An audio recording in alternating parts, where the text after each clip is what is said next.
On an ancient stone tablet, which I believe is Knuckle, it is written, "In the beginning there was nothing. All was darkness and silence." The Spirit, the superior intelligence, decided to create the worlds, and he commanded to four superior forces. It's extremely difficult for the human mind, even when highly developed, to comprehend such a thing. In fact, in a sense, it is impossible. On the other hand, your astral spirit assimilates it when it is freed from your physical body. But I'm getting ahead of myself. Let's go back to the very beginning. In the beginning there was nothing except darkness and a spirit. The Spirit. The Spirit was, and is, infinitely powerful. Powerful beyond the comprehension of any human mind. The Spirit is so powerful that he was able, by the action of his will alone, to trigger an atomic explosion with chain reactions of unimaginable force. In fact, the Spirit imagined the worlds. He imagined how to create them, from the most enormous to the most minuscule. He imagined the atoms. When he imagined them, he created, in his imagination, all that moved and will move, all that lived and will live, all that is motionless, or seems to be, every single thing. But it existed only in his imagination. All was still in darkness. Once he had an overall view of what he wanted to create, he was able, by his exceptional spiritual force, to create instantaneously the four forces of the universe. With these, he directed the first and the most gigantic atomic explosion of all time, what certain people on Earth call the Big Bang. The Spirit was at its center and induced it. Darkness was gone, and the universe was creating itself according to the will of the Spirit. The Spirit was thus, is still, and always will be, at the center of the universe, for he is the master and creator of it.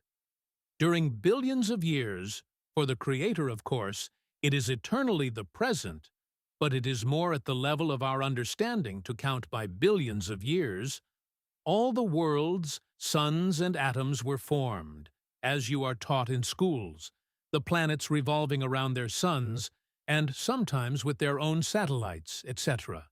At certain times in certain solar systems, some planets cool down.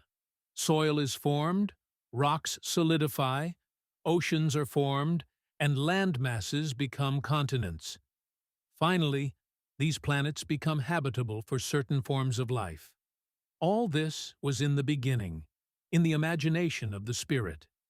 We can call his first force the atomic force.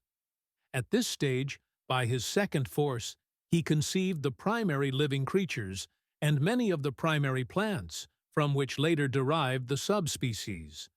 This second force we will call the ovocosmic force, as these creatures and plants were created by simple cosmic rays, which ended up with cosmic eggs. At the very beginning, the Spirit imagined experiencing feelings through a special creature. He had imagined man by means of the third force that we will call the ovoastromic force. Thus, man was created. Have you ever considered what intelligence it took to create a human being or even an animal? Blood that circulates thanks to the heart that beats millions of times independently of the will. Lungs that purify the blood by means of a complex system. The nervous system. The brain which gives the orders, aided by the five senses. The spinal cord which is ultra-sensitive and which will make you instantly withdraw your hand from a hot stove so you won't burn yourself. It would have taken 1/10 of a second for the brain to issue the order to prevent your hand from being burnt. Have you ever wondered why, that of the billions of individuals on a planet like yours, there are no two fingerprints the same? And why what we call the crystalline of the blood is just as unique among individuals as the fingerprint? Our experts and technicians on Earth and on other planets have tried and still try to create a human body. Have they succeeded? In regards to the robots they have made, not even the most highly perfected, will ever be more than a vulgar machine in comparison with the human mechanism. To go back to the crystalline I mentioned just now, it is best described as a certain vibration particular to the blood of each individual. It has nothing to do with the blood group. Various religious sects on Earth believe absolutely in the rightness of refusing blood transfusions. Their reasons relate to the teachings and books of their religious teachings and their own interpretations of these, whereas they should look to the real reason, which is the impact the different vibrations have on each other. If it is a large transfusion, it can have an influence on the recipient to a degree, and for a length of time, which varies according to the volume of the transfusion. This influence, of course, is never dangerous. After a time, which never exceeds 1 month, the vibrations of the recipient's blood takes over, leaving no trace of the vibrations of the donor's blood. It shouldn't be forgotten that these vibrations are much more a feature of the physiological and fluidic body than that of the physical body.